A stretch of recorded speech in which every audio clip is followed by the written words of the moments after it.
E aí, torcedor do Verdão, beleza? Mais um vídeo aqui no canal JP Palmeiras para trazer as últimas informações. Estou trazendo aqui para vocês o de primeira da UOL, atualizando as últimas informações do nosso Verdão, galera. Palmeiras que vem se preparando para enfrentar o São Paulo no próximo sábado, galera. O Verdão que vem de derrota para o Novo Horizontino, um placar de 4-0. E também informações sobre o mercado da bola, galera. Fica aí até o final do vídeo e não se esqueça de deixar aquele like, beleza? Danilo, tá certa a escolha, a estratégia do Abel levando a cavalaria, que nem não tá incluído, não tá todo mundo ainda, né? Porque ele tem alguns problemas de DM. Mas o que tem que fazer agora? Eu acho que o erro do Palmeiras foi ter jogado com parte da cavalaria. A cavalaria tá no DM? A cavalaria. Tá no veterinário. Eu acho que o erro do Palmeiras foi ter jogado com parte da cavalaria na última partida contra o Novo Horizontino. E não falo por causa do resultado. O Latifi aqui tá à prova na live do Palmeiras que a gente fez terça-feira, 4 da tarde, antes do jogo contra o Novo Horizontino. Eu já falava que, para mim, essa partida era a ideal para o Palmeiras fazer testes, jogar o máximo dentro do regulamento permitisse, né, com os seus sub-20, seus jogadores de base, o que fosse. Por quê? Porque aí joga... Numa 4-0 com... Parabéns, Danilo Lavieri. A culpa é sua, então? Não, porque aí... O Abel te ouviu e deu ruim? Não, jogou com Gomes, Piqueires, para mim não jogava por nenhum desses. Se com os titulares foi esse estrago, imagina. Assim, é capaz que ganhasse. Sabe o que é? Essa é a loucura? Porque o Palmeiras jogou com o time reserva ou com o time mexido contra o Ceará na última rodada do Brasileiro do ano passado, jogou melhor do que estava jogando até então. Enfim, é difícil conseguir medir isso. Mas por que eu defendia contra o Novo Horizontino com força mínima? A gente tem a expressão força máxima? Eu defendia força mínima. Por quê? Porque aí você joga com força máxima contra o São Paulo e contra o Galo na quarta-feira na estreia do Brasileirão. Gente, Brasileirão tá aí, vocês estão lembrando? Você precisa pensar nisso também. Dia 28, quarta-feira, véspera do meu aniversário, aí, dia 28. Vai ter um belo presente, então, Atlético Mineiro, São Paulo e Palmeiras. O Galo me dá presente nenhum. Será? Tá complicado. Então eu defendia essa estratégia. Agora, contra o São Paulo tem que jogar com força máxima e contra o Galo tem que jogar com força máxima. Para mim é isso, é bem claro, assim como quando for o jogo contra o Corinthians no Campeonato Paulista, e nem é só para dar a resposta para a torcida ou para ganhar 3 pontos, não, mas porque são jogos importantes para a confiança, para o ambiente, clássicos são importantes. Então, para mim, o erro do Palmeiras foi contra o Novo Horizontino, agora contra o São Paulo está certinho de jogar com força máxima. Você vem falando sobre a dificuldade de fazer nascer um time, né? Será que você chamou o Latifi? Não, só para falar um pouco que o Danilo falou da força máxima contra o Novo Horizontino, o que ajuda o Palmeiras para ter força máxima contra o São Paulo e contra o Galo é que o jogo é sábado, né? E aí contra o Galo seria só na quarta. Então, o Abel, que gosta de reclamar bastante desse tempo de recuperação, o Palmeiras vai ter esse tempo para recuperar todos os jogadores e todo mundo chegar bem contra o Galo.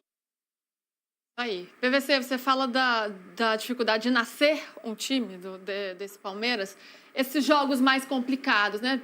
Eu sei, hoje é dia 20 e poucos de janeiro, tá muito no início da temporada, mas um clássico contra o São Paulo, depois você tem um confronto contra o Galo já pelo Brasileiro, pode ajudar a formar esse time ou pode pressionar ainda mais nesse momento ainda tão precoce da temporada e prejudicar esse processo? Não, pode pressionar, mas não tem como não pressionar mais. Não tem mais como não pressionar. Não tem mais para onde correr. Não, se você tivesse 12 pontos ou tivesse jogado com o time reserva, o que pressiona foi o 4-0. Mas o que pressiona também é o início do Brasileiro. E o ano passado, que não teve título? Não, eu acho que menos. Acho que 25 não acabou. Para mim, o principal ponto do Palmeiras é 25 não acabou pro palmeirense. Então, aliás, estava na pichação, né, na parede isso. 25 ainda vive, sei lá, alguma coisa assim. Eu odeio essa história de pichação porque, enfim, já falamos disso ontem. Deixa pra lá. Eu acho que assim, o problema, o brasileiro começa estranho porque o Palmeiras não tem o Allianz Parque, porque o Palmeiras começa jogando na Arena MRV contra o Atlético não está bem, é o ponto positivo, porque o time não está pronto. O time não está pronto fisicamente, o time não está pronto tecnicamente. 2025, para mim, a reflexão está feita, e está feita internamente, que precisa ganhar os jogos grandes. Porque o Palmeiras perdeu, vou repetir, perdeu a Libertadores e a Copa do Brasil dos últimos 2 anos para o campeão, e não foi campeão brasileiro e foi vice porque não ganhou o confronto direto contra o campeão. Se tivesse vencido um jogo contra o Botafogo, podia ser campeão no saldo de gols. E se tivesse vencido um jogo contra o Flamengo em 25, tinha sido campeão pelo número de vitórias. Então, assim, aqui está resolvido, a equação 24-25, ela está resolvida. Internamente ela está resolvida. O entendimento, claro, precisa voltar a ganhar o jogo grande. Ponto. E jogar melhor também, né? Sim, ganhar o jogo grande. Tem jogo que você não precisa jogar bem, você tem que ganhar. Esse é o jogo. Palmeiras e Flamengo no Allianz Parque. Tem que ganhar. Não tem como empatar para você ganhar o campeonato. Só que o campeonato começa sem ter um time montado. Não existe um time montado. Existe uma projeção de time. O Marlon Freitas de 5, o Lucas Evangelista de 8, o André de 10, o Vitor Roque com o Flaco, ou sem o Flaco, com o Paulinho voltando. Esse time não existe. Então, um time que não existe, ele pode perder para o Atlético na primeira rodada e se complicar na segunda rodada, e quando você piscar, está em 7º lugar. É que eu penso assim, que além do resultado, Latifi e Danilo podem me corrigir, mas pelo que eu tenho observado da torcida do Palmeiras, há uma insatisfação muito grande também com o nível do futebol apresentado, porque nas 3 primeiras rodadas o time conseguiu 3 vitórias, por 1-0 é verdade, mas venceu os 3 jogos. Aí, claro, né, tem um 4-0 que atrapalha tudo, mas a torcida pensa que o Abel não tem mais repertório, que o time não consegue jogar bem, apresentar um bom futebol, então me parece que isso também tem pegado, Danilo. O que você acha? Eu repito o que está na tarja lá. Esse começo de ano, o Palmeiras podia ter vencido por 1-0 ou por 4-0 no Novo Horizontino. Se perdesse do São Paulo, essas críticas que a gente está ouvindo agora seriam as mesmas. Porque não tem repertório, porque o Andréas olha para cima, é só porque bola longa. chutão. Só que, se você for olhar o jogo contra o Novo Horizontino, o Palmeiras perdendo de 2-0, o Palmeiras criou por baixo. Criou saindo lá de trás. Só que precisa o quê? Repetir isso mais vezes. Precisa transformar isso num padrão. Só que a gente está, de novo, numa temporada que começou dia 5, a gente está no dia 22. Palmeiras do dia 5 ao dia 7 nem na bola tocou. É exame, é esteira, é bicicleta, é coisa de sangue. Nem tocou na bola. Então precisa melhorar, precisa evoluir. Só que num mundo normal, em que você pensa só apenas em janeiro, normal, tem que melhorar, vai evoluir, o Marlon Freitas vai se acertar, depois o Evangelista vai voltar, o Felipe Anderson tem mais uma chance de renascer, o Vitor Roque está recuperando sua melhor forma. Só que aí o que acontece? Os caras estão de novo pensando em 2025, 2025, Palmeiras deu chutão, o Palmeiras não ganhou o jogo grande, por isso, para mim, ainda está contaminada a análise do torcedor. Não, e uma coisa que eu acho, falei ontem, vou dizer de novo. Eu não acho que o Palmeiras é um time que só joga de bola longa. Não, você cria uns estigmas. Assim, o Palmeiras era o time de 2020, só joga de contra-ataque. Depois só joga de bola parada. Agora só joga de bola longa. Não é fato. O time não sai a Fernando Diniz, é verdade. Mas não é um time que só joga de lançamento longo. Não é fato. O Palmeiras tem... Tipo, o Everton tinha um repertório de passe longo dele, como o Gustavo Gomes acerta passes longos, mas é um time que também tenta sair... Então, a saída do Benedetti. A saída do Benedetti não era um chutão, era uma tentativa de passe. Passe mal dado virou contra-ataque e gol do Novo Horizontino. Quem poderia ajudar nessa construção, mas não tem ajudado tanto, é Rafael Veiga, Latifi. Nossa. E agora ainda tem uma notícia, uma possibilidade de saída dele, porque a negociação com a América do México parece que está avançando. Então você vai me contar isso. Pois é, Lu. Ontem eu e o PVC, no final da tarde, a gente avançou na apuração do interesse do América do México. A informação é que a proposta pelo Meia vai chegar até o fim dessa semana, né? E seria uma proposta de empréstimo. Em primeira instância, quando o torcedor ouve isso, não agrada, né? Emprestar o Veiga, ídolo, mas poderia ser uma possibilidade, lembrando que o Veiga tem contrato com o Palmeiras até março do ano que vem, então não é um vínculo extenso.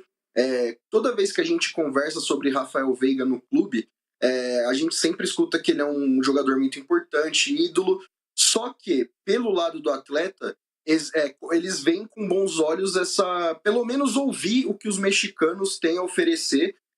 O Veiga é um atleta que sempre demonstrou interesse em jogar na Europa, mas ele já está com 30 anos, completa 31 em junho, então pode ser que esse barco tenha passado do futebol europeu.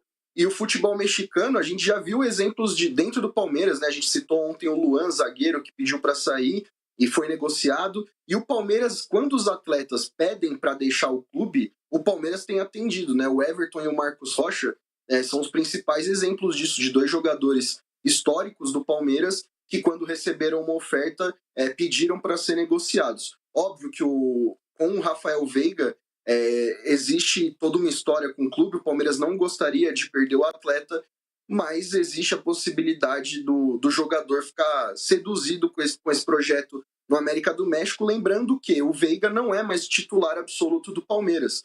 Desde o ano passado ele virou reserva, ainda nesse ano ele só fez 2 jogos, né, apesar de os 2 terem começado como titular, então é um nome que pode deixar o Palmeiras, e sim pela vontade dele, viu? Porque o Palmeiras, como o próprio Abel já disse em coletiva de imprensa, não gostaria de perder o jogador. Danilo, já fiz essa pergunta para o PVC ontem, mas... Eu já até imagino a pergunta.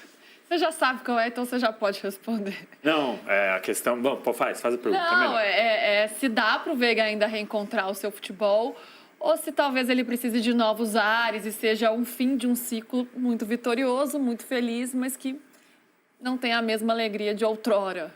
Essa discussão ontem eu tive lá no meu canal pessoal. Inclusive, o título da sua live, não foi? Era um dos cortes. Um dos cortes. Um dos então cortes a gente está na mesma toada. Foi isso porque é algo muito importante, eu acho, para o Palmeiras e para o próprio Veiga. Por que eu digo isso?